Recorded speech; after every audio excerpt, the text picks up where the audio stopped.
po ni Jollibee na nasa menu lang po. Okay? Bawal po C1, C2. Bawal B1, B2. Dapat specific po yung babanggitin nyo. Pwede pong all product, mga new product, or mga phase out na po. Basta pagkain po ni Jollibee. Basta. Walang maliligaw dahil pag naligaw po kayo, wala nang bilang-bilang, automatic out na po agad. Okay? Mabilisan lang in 1, 2, 3, go!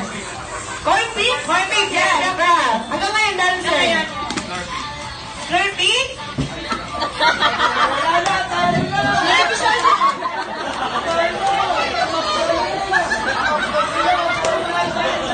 Wala kasi kami alam.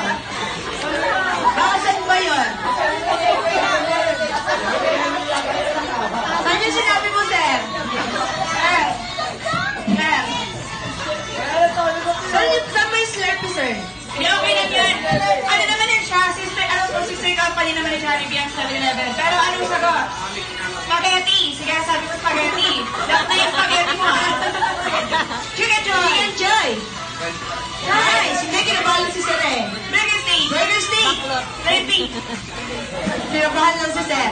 Sunday. Chocolate Sunday! O Coke Float!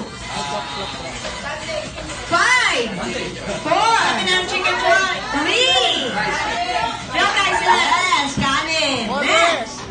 5 seconds po, marami pa yan, sir! 5! Yung burger! Next! Tubig! Next mo, ketchup. Grabe no!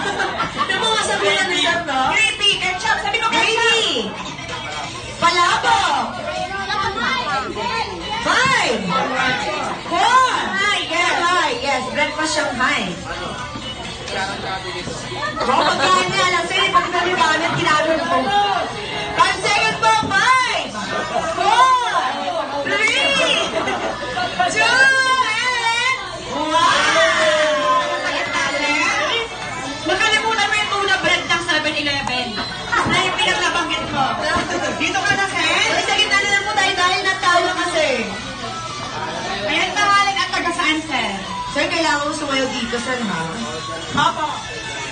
John Leonard, taga saan si sir? Sabihan or Moto Inday. Slurpee is the new Coke float. Lapis na. Ay! Sinasama mo siya dito? Ayun na si Mama rin, si Ma'am. Natatawa na lang siya. Ay, lapis bite daw mo, no? Ano mo na na kayo, oh. Wow, Ma'am. Parang kasalanan ka na, no? Lapis bite daw mo, parang kawawa ka pa, ma'am, no? Moto lang, moto lang. Ayan, pero syempre